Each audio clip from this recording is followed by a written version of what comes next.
Hello, कैसे हैं आप लोग। स्वागत है आप सबका आपके अपने ही यूट्यूब चैनल कंप्यूटर प्रेप पे। हम लोग यूनिट 4 के लेक्चर सीरीज देख रहे थे। आज का लेक्चर यूनिट 4 का लास्ट लेक्चर होगा। और यूनिट 4 काफ़ी टेक्निकल इन नेचर है, देख लिए होगे, है ना। और ये एग्जाम पर्सपेक्टिव से इम्पॉर्टेंट है। यदि आप रेलवे की तैयारी कर रहे हैं टेक्नीशियन की, जिसमें कंप्यूटर एक कंपलसरी सब्जेक्ट है 20 मार्क्स का, तो उन लोगों को सारे वीडियो को देखना बहुत जरूरी है। क्योंकि ऐसा बहुत ही आसान शब्दों में सिर्फ वही चीज बताया गया है जो कि आपके एग्जाम पर्सपेक्टिव बहुत इंपॉर्टेंट है। आपको कहीं नहीं मिलेगा। आप बुक फॉलो करेंगे, बहुत बड़ा ग्रंथ मिलेगा, पढ़ना पड़ेगा और कोई फायदा नहीं। आप उतना मेहनत कर भी नहीं पाएंगे।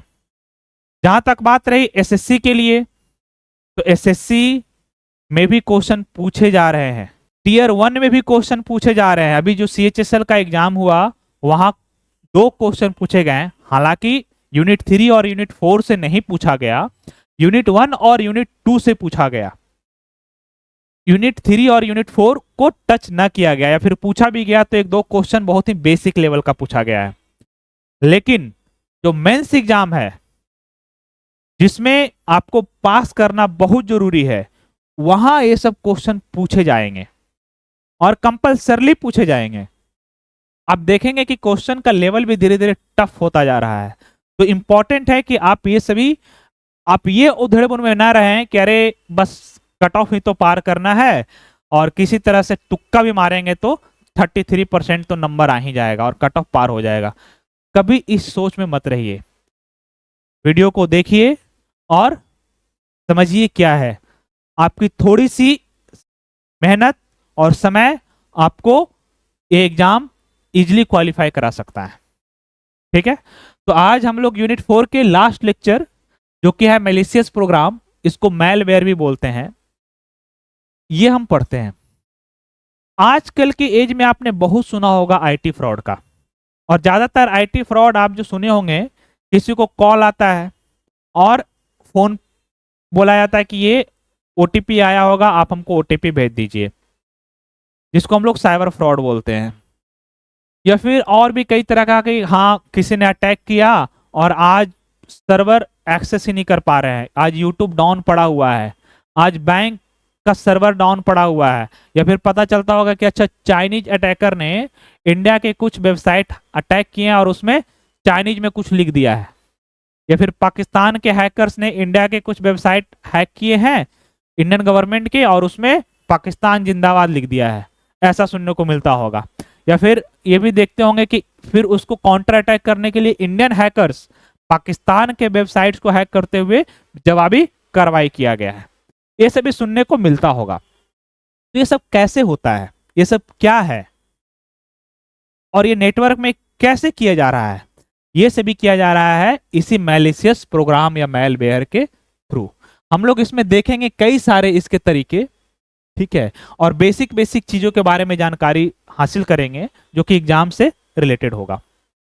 तो ये malicious program nothing but a software, यानी सॉफ्टवेयर कहने का मतलब एक कोड होगा, विच इज जिसका इंटेंशन क्या है, which intention design to cause disruption to a computer system server network ATC.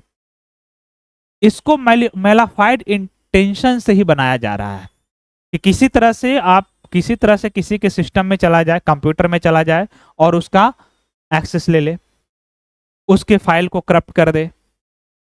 Malicious intent से ये कोड बनाया जा रहा है और सर्कुलेट किया जा रहा है। सर्कुलेट कैसे किया जा रहा है इसके बारे में भी जानते हैं। Malicious code can do anything like any other program. जैसे आप कोई भी आप प्रोग्राम है इंस्टॉल करते हो और उसको रन करते हो, उसी तरह से ये कोड भी है, रन होता है आपके सिस्टम में। और ये क्या करेगा, कुछ भी करेगा। 2.5 साल का बच्चा देखे हो, अनएक्सपेक्टेड बिहेवियर कर सकता है। लगता है कि अरे ये तो 2.5 साल का बच्चा है, क्या ही करेगा, हाथ में फोन देंगे फेंक देगा। अनएक्सपेक्टेड बिहेवियर, किसी स्विच में हाथ डाल देगा, अनएक्सपेक्टेड बिहेवियर। इसी तरह से ये मैलिशियस कोड होता है। आपके सिस्टम में एक बार आ गया तो पड़ा रहेगा, और जब उसको सुटेबल इन्वायरमेंट मिलेगा या जैसे उसको उसका कॉन्फ़िगरेशन गया होगा, उसको कमांड दिए गए होंगे, उस हिसाब से अचानक से आपका सिस्टम डिस्टर्ब कर दिया जाएगा। किसके थ्रू? इस मैलिशियस कोड के थ्रू। हम लोग देखेंगे इस मैलिशियस कोड में आता क्या क्या है। ये मैलिशियस प्रोग्राम या मैलवेयर इसको हम बोल सकते हैं, ठीक है। इसमें वायरस आता है, बॉम्ब आता है, जॉम्बी आता है, ट्रोजन हॉर्स आता है, लॉजिक बॉम्ब्स आता है, ट्रैप डोर्स आता है, और भी कई सारे एग्जांपल्स में आप आ सकते हैं। इसमें आप देखिएगा कि यहाँ पे दो चीज लिखा गया है, नीड होस्ट प्रोग्राम या फिर इंडिपेंडेंट। इसका मतलब क्या होता है? नीड होस्ट प्रोग्राम का मतलब ये होता है कि ये कोड ऐसे ही नहीं आपके सिस्टम में रहेगा। या तो आप टोरेंट पे गए होंगे, टोरेंट से कोई मूवी डाउनलोड की होगी, या कोई सॉफ्टवेयर डाउनलोड किया होगा जैसे MS एक्सेस या माइक्रोसॉफ्ट वर्ड का क्रैक वर्जन चक्कर में कि फ्री में मिल जाएगा, आपने डाउनलोड किया। उस प्रोग्राम के साथ एक वायरस मतलब एक मैलिशियस कोड भी आपको दे दिया गया है, और जब भी आप उस एप्लीकेशन को रन करेंगे वो कोड रन होगा। मतलब वो कोड अकेले रन नहीं होगा, जब भी आप वर्ड ओपन करेंगे वो भी ओपन होगा और वो भी रन करेगा। यानी उसको किसकी जरूरत पड़ रही है? एक होस्ट प्रोग्राम की। होस्ट प्रोग्राम कौन है यहाँ पे? Word, Microsoft word. और वो ट्रांसफर भी होगा। यदि आप किसी को वर्ड अपने से दूसरे के कंप्यूटर में देंगे तो उसी तरह से दूसरे के कंप्यूटर में ट्रांसफर होगा। अब ये इंपॉर्टेंट एक चीज और है कि ये एक बार आपके सिस्टम में आता तो अपना कई सारा कॉपी बना लेता है। कॉपी का मतलब यदि आपने एक डिलीट किया लेकिन वो कॉपी बना हुआ है, कंप्लीटली डिलीट नहीं होने वाला, कॉपी बना हुआ है। तो इसको होस्ट की जरूरत है। ये क्या है? एक टाइप है इंडिपेंडेंट। आपके सिस्टम में एक बार आ गया फिर वो अपने मन से रन करेगा। जरूरी नहीं है कि आप वर्ड ओपन करें या जिसके साथ वो आया है वो कोड आप ओपन करें, नहीं। इसका एग्जांपल बड़ा सिंपल है। आप मूवी वगैरह में देखते होंगे कि क्या कर रहा है, किसी पे व्हाट्सएप मैसेज भेज दिया गया GIF बना करके बड़ा सुंदर, वो देखने के लिए क्लिक करता है, मैलिशियस कोड उसके सिस्टम में, पूरा सिस्टम का एक्सेस किसी थर्ड पर्सन को, पूरा जो भी उस नेटवर्क में कनेक्टेड है सबका गाय गाय गाय गाय करने लगेगा, है ना, आवाज आने लगती है और सिस्टम का एक्सेस किसी और को चला जाता है। उसके लिए कोई और एप्लीकेशन की जरूरत नहीं है, कोई और कोड की जरूरत नहीं, वो इंडिपेंडेंट काम करेगा। ठीक है। अब इसमें हमने कई सारे इसके एग्जांपल देखे हैं। तो ये इंडिपेंडेंट काम करेगा। इसमें बॉम्ब और जॉम्बी और एक और आता है ट्रोजन हॉर्स भी प्रोग्राम की जरूरत है शायद, है ना। वायरस को भी प्रोग्राम की जरूरत है, होस्ट प्रोग्राम की जरूरत है। ये इंपॉर्टेंट चीज है, ठीक है, कि किसको होस्ट की जरूरत पड़ती है। अच्छा, वायरस क्या होता है? वायरस भी एक मैलिशियस कोड है जिसको एक जगह से दूसरे जगह ट्रांसफर होने के लिए होस्ट की जरूरत है ना। यानी होस्ट का मतलब जो भी आप प्रोग्राम डाउनलोड कर रहे हैं, एप्लीकेशन डाउनलोड कर रहे हैं, उसके साथ वो कोड भी डाउनलोड हो गया। क्लियर है? अब वो आपके सिस्टम में पड़ा रहेगा, रेप्लिकेट होता रहेगा, कॉपी उसकी बनी हुई है। जब भी आप वो एप्लीकेशन रन करेंगे वो वायरस रन होगा, और यदि वो जिस पर्पस के लिए है वो अपना काम करेगा। यदि वो उसका पर्पस है कि आपके कंप्यूटर से फाइल उड़ा दे, आपका डेटा उड़ा दे, तो डेटा उड़ा देगा। जैसे आप वो एप्लीकेशन रन करेंगे वो वायरस भी रन होगा और आपके कंप्यूटर से डेटा उड़ गया। मतलब जिस पर्पस के लिए वायरस वो डिजाइन किया गया है वो अपना काम करना शुरू करेगा। क्लियर है? ये रिमोटली कंट्रोल नहीं होता। मतलब एक बार आपके सिस्टम में आ गया, जिस हैकर ने वो वायरस बनाया होगा और सर्वर पे डाल दिया, यदि कोई फ्री के चक्कर में टोरेंट पे आता है और ये डाउनलोड करता है, उसके साथ ही चला जाएगा। उसके बाद वो कमांड खो दे रहा है, वो बस यही इंटेंशन है कि सामने वाले को परेशान करना है। आपके सिस्टम में वायरस आएगा, रन करेगा, आपका सिस्टम खराब करेगा। रिमोट वाले को, यूजर को कोई कंट्रोल करने की अब जरूरत नहीं, एक बार आगे आ गया। सेल्फ प्रोपेगेट का मतलब क्या होता है कि अपने आप एक जगह से दूसरे जगह मूव करेगा। जैसे जैसे होस्ट एक जगह से दूसरे जगह जाएगा या फिर कुछ दूसरे होस्ट के साथ अटैच हो जाएगा, अभी आया था वर्ड के साथ, ठीक है। आपके सिस्टम में और भी एप्लीकेशन हो सकते हैं, उसके साथ वो कॉपी बना करके अटैच हो जाएगा फिर। और जब आप किसी दूसरे बंदे को वो ट्रांसफर करेंगे फाइल, दूसरा ऐप ट्रांसफर करेंगे, उसके साथ उसके सिस्टम में चला जाएगा और फिर उसको भी इसी तरह से हानि पहुंचाएगा। ये वायरस की प्रॉपर्टी है। इसको बोलते हैं self propagate with any host without any human intervention. जो पहला कंप्यूटर वायरस है इसका नाम है द क्रीपर। कुछ एग्जांपल्स आप लोग गूगल से भी देखेंगे और मैं क्वेश्चन में ये सब डालूंगा, ठीक है। मैं कंसेप्ट समझा रहा हूं, बाकी जो चीजें हैं जो ऐसे ही याद किया जाने वाला है उसको पढ़ाने की जरूरत नहीं है, वो एज ए क्वेश्चन प्रैक्टिस में आपको मिलेगा। एक दो वायरस के एग्जांपल हैं जिसमें एक आता है मैक्रो वायरस।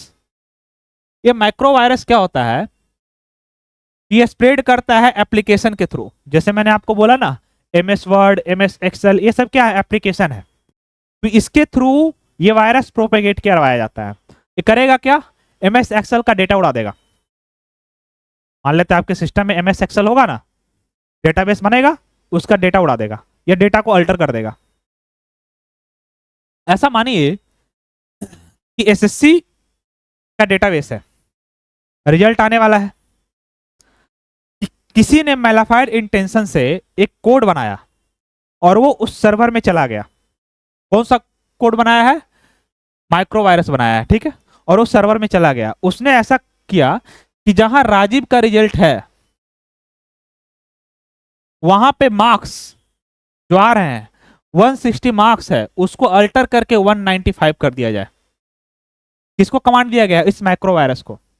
वो क्या करेगा, जैसे ही सिस्टम में जाएगा, वो किसी भी तरीके से गया वहां पे सिस्टम में और वो रन होगा, रिजल्ट आने वाला रन होगा, तो राजीव का रिजल्ट 160 ना आकर के जो इसका एक्चुअल मार्क्स है वो ना दिखा कर कितना दिखाएगा, 195 दिखाएगा।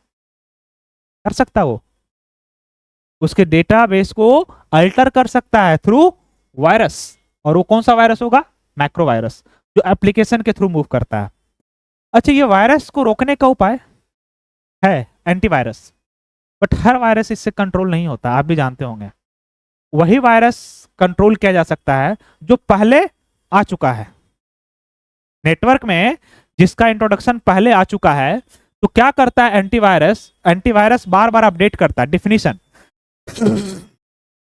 जैसे वायरस बनता है तो उसके कुछ प्रॉपर्टी होंगे ना, किस पर्पस के लिए बनाया जा रहा है, किस चीज के लिए बनाया जा रहा है, वो प्रॉपर्टी होगा जिसको हम लोग वायरस डिफिनीशन बोलते हैं।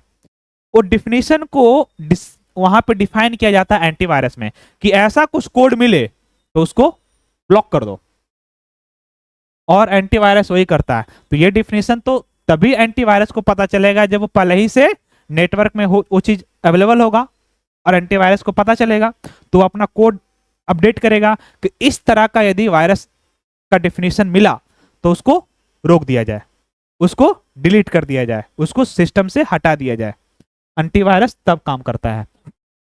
इसलिए अभी देखते होंगे कि विंडो 11 जो बोलता है कि आप एंटीवायरस वगैरह मत यूज करो, बट रेगुलर अपडेट करते रहो। क्योंकि मैं क्या कर रहा हूं कि नेटवर्क में जैसे जैसे वायरस आ रहा है वैसे वैसे मैं इसकी सिक्योरिटी के लिए अपना सिस्टम को अपडेट कर रहा हूं, अपना एंटी वायरस प्रॉपर्टी को सिस्टम के विंडोज को के सिस्टम को मैं अपडेट कर रहा हूं, ताकि आपका नेटवर्क और डेटा सिस्टम सुरक्षित रहे। ठीक है, इसलिए विंडो 11 बार बार अपडेट मांगता है। वो अपडेट आप ही की सुरक्षा के लिए है। अगला जो है बॉम्ब वायरस, हमने देखा वायरस की क्या प्रॉपर्टी थी, उसको होस्ट की जरूरत है, और वो एक बार सिस्टम में आ गया तो सेल्फ रेप्लिकेट होकर के कई सारी कॉपी बनेगी, और जब जब वो कोड रन करेगा जिसके साथ वो होस्ट आया था, इवन दूसरा होस्ट भी यदि उसके साथ वो अटैच हो गया, तो जब जब रन करेगा वायरस भी रन करेगा, और वायरस जिस काम के लिए बनाया गया है वो अपना काम करेगा। काम कई चीज भी हो सकता है, क्योंकि अब हैकर से तो कम्युनिकेशन नहीं करेगा, हैकर को तो कोई एक्सेस नहीं दे पाएगा, वायरस में इतना नहीं होता। यदि उसको क्या होता है कि वो पहले ही लिख दिया जाता है कि ये वायरस का पर्पस क्या है बनाने से, कि हाँ उसका सिस्टम का डेटा उड़ा दो। मान लेते हैं हमको पाकिस्तान गवर्नमेंट से जेलस है, हम किसी तरह का वायरस बनाएंगे कि अच्छा पाकिस्तान के न्यूक्लियर सिस्टम में यदि वो वायरस चला जाए तो उसका कोड उड़ा दे, उजा करके सारा का सारा डेटा डिलीट कर देगा ताकि, और उसका सिस्टम बैठ जाएगा। तो इस तरह पर्पस के लिए वायरस बनाया जाता है। बॉम्ब क्या है? बॉम्ब भी एक प्रोग्राम है जो कॉपी कई सारे क्रिएट करेगा और एक बार सिस्टम में आने के बाद इसको होस्ट की जरूरत नहीं पड़ेगी, ठीक है। और ये यूजुअली प्रोपेगेट करता है थ्रू नेटवर्क,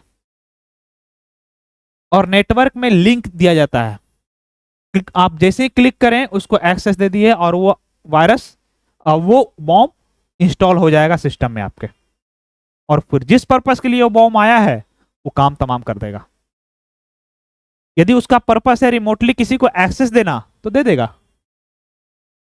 इसमें आप देखते होंगे कि 2000 में आया था I love you virus, I love you bomb बोलेंगे, वायरस नहीं बोलेंगे, बॉम्ब है आई लव यू, जिसको लव बग बॉम्ब का नाम दिया गया था।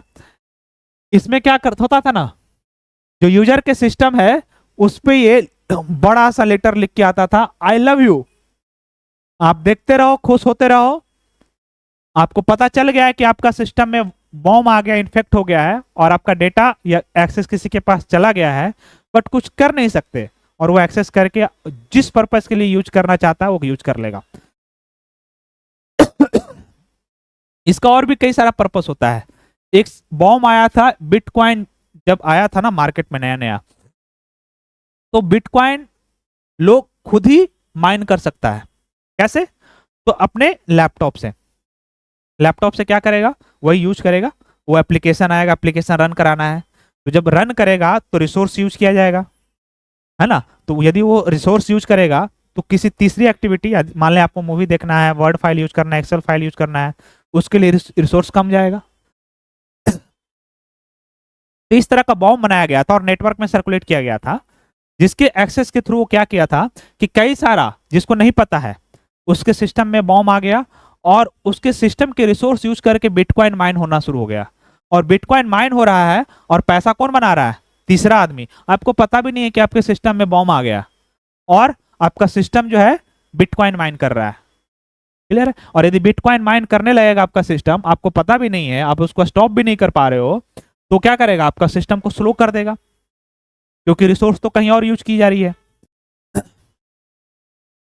और भी किया जाता है डिनायल ऑफ सर्विस, मतलब बॉम्ब छोड़ दिया और जो एक्चुअल यूजर है, मान लेते हैं आप यूट्यूब यूज करना चाहते हैं और यूट्यूब बॉम्ब से इन्फेक्ट हो गया, तो यूट्यूब ओपन ही नहीं होगा, गूगल ओपन ही नहीं होगा, मेल ओपन ही नहीं होगा। इसको बोलते हैं डिनायल ऑफ सर्विस। जो आपको सर्विस प्रोवाइड किया जा रहा था सर्विस प्रोवाइडर के थ्रू, बट वो सर्विस मिलेगी नहीं आपको। क्यों? क्योंकि बॉम्ब से इन्फेक्ट हो गया। अगला है तीसरा, ट्रोजन हॉर्स। ये भी इंपॉर्टेंट है, थोड़ा लेक्चर ये बड़ा होगा बट समझने की बात है। आप इसको एक बार समझ लीजिएगा तो याद करना बड़ा आसान हो जाएगा आपके लिए, और एग्जाम में कभी भी कंफ्यूज नहीं कीजिएगा। ये क्या करता है ट्रोजन हॉर्स? ट्रोजन हॉर्स एक स्टोरी पे आधारित है।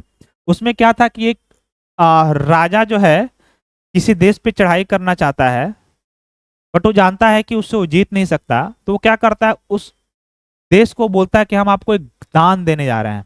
क्या? लकड़ी का घोड़ा, बहुत बड़ा एक बनाया उसने घोड़ा, और ये दान दिया जा रहा है किसको? राजा को। तो वो ऐसा करके पालकी जिस ऐसा कुछ करके बहुत बड़ा बनाया, वो बड़ा सुंदर सा, बाहर से दिखने में बड़ा सुंदर। राजा के सिपाही, बॉर्डर से राजा के सिपाही इसको ले गए, राजा के महल में छोड़ दिए ताकि राजा देखेगा। रात में क्या होता है, इसका दरवाजा खुलता है और इससे उस देश के सिपाही निकलते हैं और राजमहल में घुस जाते हैं, क्योंकि ये राजमहल में कौन छोड़ के गया है? उसी राजा के सिपाही। और वो फिर उस पे हमला कर देते हैं और राजा को, वहां के राजा को मार देते हैं, और बाद में इस पे उसका कब्जा हो जाता है। यानी क्या कर रहा है वो? लालच दिखाया, बोला कि हम आपको गिफ्ट दे रहे हैं, और बड़ा सुंदर सा गिफ्ट दिया, बट उसके पीछे मनसा कुछ और थी, उसमें मटेरियल कुछ और था गिफ्ट ना रह करके उसमें क्या थी, सिपाही था जो कि राजा के पास पहुंच गया और उन्होंने उस पर हमला कर दिया।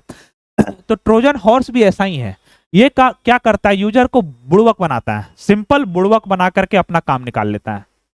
ये प्रिटेंड करेगा कि हम बहुत यूजफुल हैं और बड़ा ही रेप्यूटेड सोर्स से आ रहे हैं, जैसे कि बोलेगा कि हाँ अपने लॉटरी में इतना जीत गया, यदि आप इनाम क्लेम करना चाहते हैं तो नीचे गए लिंक पे अपना डिटेल फिल करें। आपको लगेगा अरे नहीं सही है, और अब मेल करेगा कैसे कि फ्लिपकार्ट से मेल आया है, आपको लगेगा अरे फ्लिपकार्ट तो झूठ नहीं हो सकता, रिलायंस जियो से मेल आएगा, बोलेगा नहीं नहीं जियो जियो कैसे झूठ बोल सकता है, बट आपको बुड़वक बनाया जा रहा है। कैसे? Using Trojan horse code. तो ये क्या करता है, इसका कई सारा काम है, बैकडोर क्रिएट करता है। बैकडोर का मतलब आपने अपने सिस्टम में ले आया और एक्सेस दे दिया उसको। जब तक ट्रोजन हॉर्स आपके सिस्टम में पड़ा रहेगा, आपके सिस्टम का एक्सेस किसी और के पास भी है, आपको पता भी नहीं चल रहा, और वो एक्सेस कर रहा है अनऑथराइज रूप से। और ये भी स्प्रेड करता है थ्रू डाउनलोड और फिशिंग मेल्स। फिशिंग मेल्स वही मैंने बताया कि लगेगा कि हाँ फ्लिपकार्ट से मेल आया है, एकदम सही है, दिखने में एकदम सब सही लगेगा, आपने उसको क्लिक किया, डाउनलोड किया और ओपन भी कर दिया, बट वो क्या था, फ्रॉड था, आपको बुड़वक बनाया गया और इसके पीछे ट्रोजन हॉर्स का कोड लिखा हुआ था जो कि आपके सिस्टम में रन कर गया।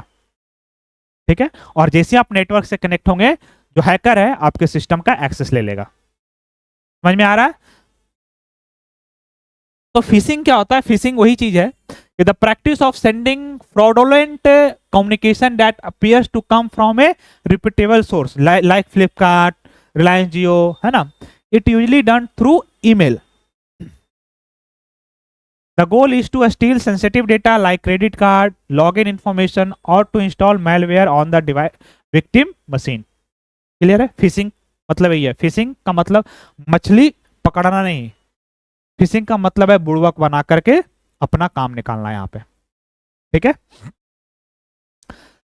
रैंसमवेयर बड़ा ही चल चुका है अभी, रैंसमवेयर बहुत ही ज्यादा अभी मार्केट में छाया हुआ है।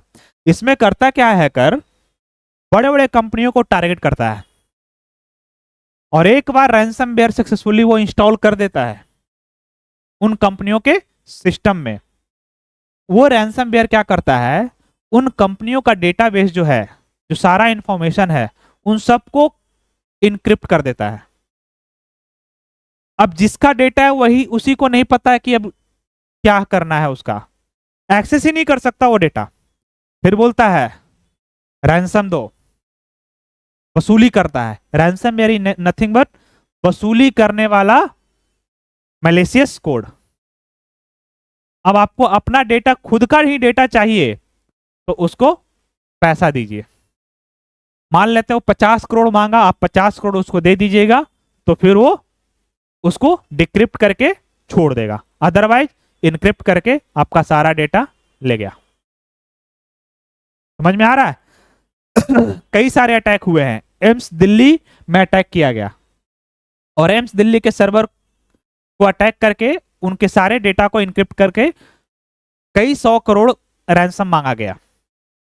हाल फिलहाल में मैं वीडियो आज शूट कर रहा हूं और कल की घटना है कि इंडिया के छोटे छोटे बैंकों को निशाना बनाया गया और लगभग 100 से ऊपर छोटे छोटे बैंक के डेटा को इनक्रिप्ट कर दिया गया और सबसे रैंसम वसूली गई।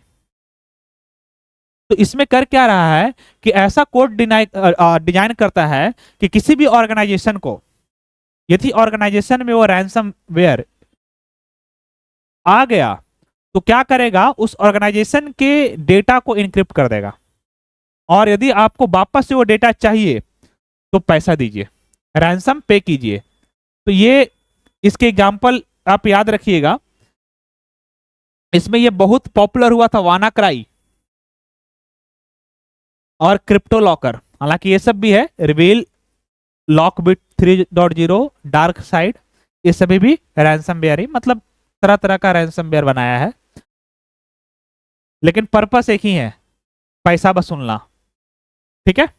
जैसे आप किसी को, पहले क्या होता, किसी के बेटा को अगवा करके फिर वसूला जाता था ना रैंसम। यहाँ पे क्या किया कर रहा है, आपका आपका डेटा को वो इनक्रिप्ट कर दे रहा है, उसके बाद बोल रहा है पैसा दो तो डेटा देंगे, बेटा नहीं डेटा देंगे। ठीक है, अगला जो है वो है रूट किट। ये बड़ा इंपॉर्टेंट है। रूट किट, रूट से मतलब होता है किसी भी चीज का बेसिक, जड़, है ना, पेड़ का जड़, रूट। रूट किट क्या होता है, ये प्रोग्राम डिजाइन किया जाता है इस पर्पस के लिए कि यदि रूट किट किसी के सिस्टम में इंस्टॉल हो गया तो वो बंदा जिसने रूट किट बनाया था वो सिस्टम का एक्सेस ले लेगा।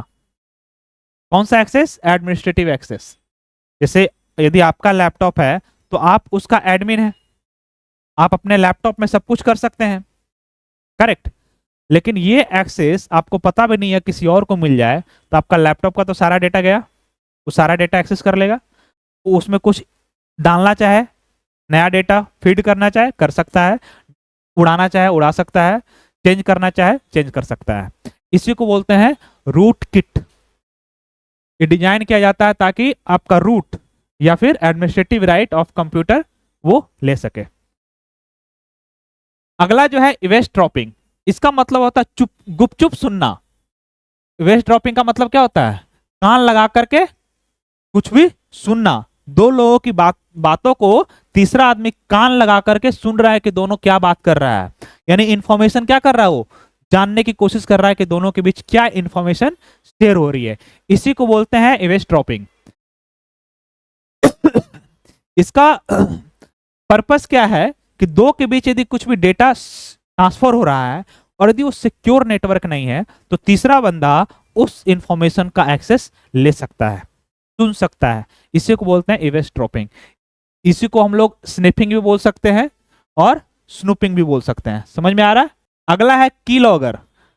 एग्जाम में कई बार पूछे जाने वाला ये चीज है। इसमें क्या होता है कि आप जानते होंगे, आपको कई बार सुनने को मिला है कि एटीएम में कुछ सेटिंग कर दिया है और जब हम कार्ड लगाते हैं और उसके बाद जो जो प्रेस करते हैं वो सब रिकॉर्ड हो जाता है और कार्ड का डेटा भी रिकॉर्ड हो गया। और फिर उस आदमी ने क्या किया कि उस डेटा से एक क्लोन बना लिया, क्लोन एटीएम बना लिया। फिर उसके पास भी एटीएम आ गया आप ही का वाला, और आप नहीं है और आपके बिहाफ पे वो ट्रांजैक्शन कर रहा है, पैसे निकाल रहा है। क्या कर रहा है? आप आपका डिटेल को वो क्या किया, कैप्चर किया है। जब आपने डिटेल फीड किया उस समय उसने क्या किया, कैप्चर किया कि इसने क्या क्या फीड किया। इसी को बोलते हैं की लॉगर। की लॉगर का मतलब यही हुआ कि यदि की लॉगर कोड आपके सिस्टम में आ गया और आप फेसबुक लॉगिन करने जा रहे हैं, यूजर आईडी पासवर्ड जो चीज डाले वो कहां जाएगा, की लॉगर में सेव हो जाएगा, किसने ये प्रेस किया था। और उसके बाद जो वो कोड है जिसने ये डाला उसके पास चला जाएगा कि इस बंदे ने ये यूजर आईडी और पासवर्ड के थ्रू लॉगिन किया। उसको पता है, अब आप यहां बैठे हो, उसको मिल गया यूजर आईडी पासवर्ड, आपके बिहाफ पे वो लॉगिन कर रहा है। समझ में आ रहा है? की लॉगर क्या कर रहा है, ये रिकॉर्ड कर रहा है कि आप क्या क्या टाइप कर रहे हो, है ना, क्या की स्ट्रोक डाले हो, क्या यूजर आईडी, क्या पासवर्ड, क्या क्या किए हो, सब का रिकॉर्डिंग किया और उसको भेज दिया। इसी को बोलते हैं की लॉगर। यानी जो जो प्रेस कर रहा है उसकी उसका लॉग को वो सेव कर रहा है। स्पैम। स्पैम कहां देखने को मिलता है? मेल में, ईमेल में एक अलग सा फोल्डर बना हुआ है स्पैम नाम से, करेक्ट। यानी अनवारंटेड मेल जिसकी जरूरत नहीं है वो कहां होना चाहिए, स्पैम में होना चाहिए। स्पैम का मतलब अनवांटेड मेल। अगला है जॉम्बी। जॉम्बी का मतलब है कि जिसका भी सिस्टम मैलवेयर या मैलिशियस प्रोग्राम से इन्फेक्ट हो गया वो क्या बन गया, जॉम्बी। और जॉम्बी एक जॉम्बी बनता है और वो किसी दूसरे को काटता है या फिर टच करता है तो वो भी जॉम्बी बन जाता है। यानी जॉम्बी का ही प्रॉपर्टी होता है, यानी जिसका भी सिस्टम इन्फेक्ट हुआ वो एक तरह का जॉम्बी है, वो कई सारे और सिस्टम को इन्फेक्ट कर सकता है। जॉम्बी का मतलब समझिए क्या। अगला है टाइम बॉम्ब। टाइम बॉम्ब वो मत जो कि बॉम्ब फटने वाला नहीं। डिजिटल वर्ल्ड में टाइम बॉम्ब का मतलब है कि ऐसा कोड डाला गया आपके सिस्टम में कि आज से 3 साल बाद इस दिनांक को इतने बजे इसके सिस्टम में ये कोड रन हो जाए। टाइम बॉम्ब, यानी समय डेट ये सब फिक्स करके या इंटरवल फिक्स करके रख दिया गया कि इस टाइम को ये रन किया जाएगा, उसी को बोलते हैं टाइम बॉम्ब। क्लियर है? अब एडवेयर, ऐड देखते हैं ना सब कोई, आजकल तो ऐड का ही जमाना है, डिजिटल मीडिया में ऐड का ही जमाना है और ऐड से ही पैसे बनते भी है ना। ये जितना आईटी इंडस्ट्री के कंपनीज हैं, चाहे फ्लिपकार्ट है, फेसबुक है, इंस्टाग्राम है, यूट्यूब है, जो आपको लगता है कि फ्री सर्विस प्रोवाइड कर रहा है, फिर भी इतना अपने एम्प्लॉय को पैसा दे रहा है और इतना कमा भी रहा है, कैसे? पहले ऐड न्यूज़पेपर वगैरह में दिया जाता था, है ना, और लोगों तक पहुंचता था। ऐड का तो मतलब यही होता है ना कि लोगों तक पहुंचे ताकि लोग उसको खरीदे, है ना, लोगों में भरोसा हो और लोग उसको खरीदे।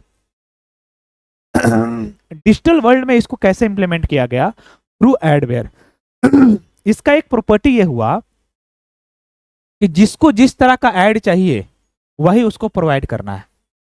मतलब मतलब कि मान लेते हैं कि आप जाकर के गूगल पे या फ्लिपकार्ट पे जूता सर्च किए, तो एडवेयर यदि आपके सिस्टम में इंस्टॉल कर दिया गया है, और ये मैलिशियस नहीं है, यह हानिकारक नहीं है, एक तरह से ये करता ही है, फ्लिपकार्ट ये सब करता ही है बाय डिफॉल्ट। वो क्या करेगा एडवेयर कि वो आपका जो लाइक्स, आपका जो जो आपने जूता सर्च किया, ये इंफॉर्मेशन उसने गैदर किया, और अब आप मान लेते हैं यूट्यूब देख रहे हैं, नेटफ्लिक्स पे मूवी देख रहे हैं, और जब ऐड आएगा ना, या फिर मान लेते हैं कि आप इंडियन एक्सप्रेस न्यूज़पेपर पढ़ रहे हैं गूगल पे, एक पॉपअप जनरेट होगा ऐड, और उसमें कई सारे जूते का ऐड आने लगेगा, इतना में मिलेगा, इतना में मिलेगा, इतना डिस्काउंट पे, इतना डिस्काउंट पे। ये एडवेयर का कमाल है। क्या कमाल है? एडवेयर का। यानी आपके हैबिट्स को, आप क्या इंटरनेट पे सर्च कर रहे हैं, उसको रिकॉर्ड करता है और उसके अकॉर्डिंग आपको कंटेंट प्रोवाइड करता है। यदि आप कहीं घूमने जाने वाले हैं और किसी एक जगह का, मान ले कि मसूरी के बारे में सर्च किया, तो आप देखेंगे कि आने वाले दिनों, 1-2 दिन में, 1 घंटों में कई सारे हिल स्टेशन का ऐड आना शुरू हो जाएगा आपका। कई सारे उसके रिगार्डिंग जो जो प्लानर होंगे, ट्रिप प्लानर, उसके ऐड आने शुरू हो जाएंगे। क्लियर है? तो एडवेयर का यही काम है। इसमें एक और होता है कुकीज। आप देखते होंगे कई सारे जब आप इंस्टॉल करते हैं तो उसमें आता होगा, अब कुकीज के बारे में पहले भी हम लोग पढ़े हैं ना, कि ये कुकीज है, थर्ड पार्टी कुकीज है। इसका काम क्या है? आपके लाइक्स एंड डिसलाइक्स को वो गैदर करेगा और उसी के अकॉर्डिंगली आपको कंटेंट प्रोवाइड करेगा। यदि आप बीजेपी सपोर्टर है और यूट्यूब पे बीजेपी से रिलेटेड वीडियो सर्च किए हैं, तो आपको बीजेपी सपोर्टर के अकॉर्डिंग ही कंटेंट यूट्यूब पे मिलेंगे, क्योंकि कुकीज ने ये गैदर कर ले इंफॉर्मेशन, ये बंदा बीजेपी से रिलेटेड उसके सपोर्ट में किए गए पोस्ट को ढूंढता है, तो वही तरह का आपको कंटेंट प्रोवाइड किया जाएगा। समझ में आ रहा है? कुकीज ये सब करता है, एडवेयर ऐड प्रोवाइड करने का काम कर रहा है। एक है फायरवॉल। फायरवॉल का मतलब क्या होता है? वॉल का मतलब दीवार और फायर का मतलब आग, बट यहां इसका मतलब आग से नहीं है। ये वॉल का मतलब ये है कि नेटवर्क में, मान लेते हैं आपका कंप्यूटर सिस्टम है, ठीक है, या आपकी कोई कंपनी है, मान लेते हैं रिलायंस जियो में आप काम कर रहे हैं, तो उसका जो डेटा सर्वर है, तो आपके पास जो जो ट्रैफिक आएगा, इनवर्ट ट्रैफिक, वो पहले इस वॉल से गुजरेगा, और ये वॉल क्या करेगा? चेक करेगा कहीं इसमें कोई हानिकारक, कोई मैलिशियस कोड तो नहीं छुपा हुआ है, कोई अटैक तो नहीं है डिनायल ऑफ सर्विस का, है ना। इस तरह की चीजों को वो फायरवॉल क्या करेगा? एनालाइज करेगा, और यदि नहीं है तभी अलाउ करेगा उस नेटवर्क में इंटर करने से पहले। यानी एग्जाम्पल इसका ऐसा है कि मान लेते हैं कि आपका जियो सिनेमा है, जियो सिनेमा का सर्वर है रिलायंस जियो के पास, ठीक है, और ये कोई यूजर है, ये मूवी सर्च करने जाएगा कि हमको ये मूवी देखना है या फिर अभी ओलंपिक चल रहा है पेरिस में तो उसके वीडियोज देखने हैं, तो इस जियो सिनेमा के आगे एक फायरवॉल लगा होगा और वो देखेगा कि ये रिक्वेस्ट वैलिड यूजर से आया है कि नहीं, कहीं ये हैकर तो नहीं है, हैकर तो नहीं है जो क्या कर रहा है, डिनायल ऑफ सर्विस, डिडोस अटैक बोलते हैं उसको, डिडोस अटैक तो नहीं कर रहा है। यदि डिडोस अटैक है तो इसको यहीं पर रोक देगा, और यदि वैलिड यूजर है तो उसको एक्सेस करने देगा। ये क्या है आपका फायर वॉल है, यानी फायरवॉल जिसको सेफ रखना है उस सिस्टम के आगे लगा होता है। एक तरह से क्या है, सिक्योरिटी है, जैसे कि आपका एंटी वायरस, फायरवॉल भी इसी तरह से क्या है, सिक्योरिटी प्रोवाइड करता है। तो ये हमने देखा नेटवर्किंग में किस तरह से सिक्योरिटी बनाई जा सकती है और किस तरह से आपका सिक्योरिटी लूज हो सकता है और किस तरह से आपका डेटा ब्रीच हो सकता है, और इसको सेफ रखने के क्या क्या उपाय है। जैसे हमने भी फायरवॉल देखा कि फायरवॉल लगा देने के बाद कोई भी अनऑथराइज या डिनायल ऑफ सर्विस अटैक ये सभी क्या किया जा सकता है, रोका जा सकता है। तो इस तरह से हमने जो भी देखा ये इंपॉर्टेंट है, क्वेश्चन पूछे जाते हैं और आपका समय है अभी अवेलेबल, तो एक तरह से आप इसको वीडियो को देख करके माइंड में ले तो आइए कि हाँ क्या मैंने बताया, ताकि जब एग्जाम में पूछ दिया जाए तो आप इसको बना सके, क्वेश्चन को कर सके। ठीक है, तो धन्यवाद। इसी के साथ यूनिट 4 का ये लेक्चर समाप्त किया जा रहा है। आई होप कि आपको समझ में आया होगा पूरा तरह से। चलिए, थैंक यू।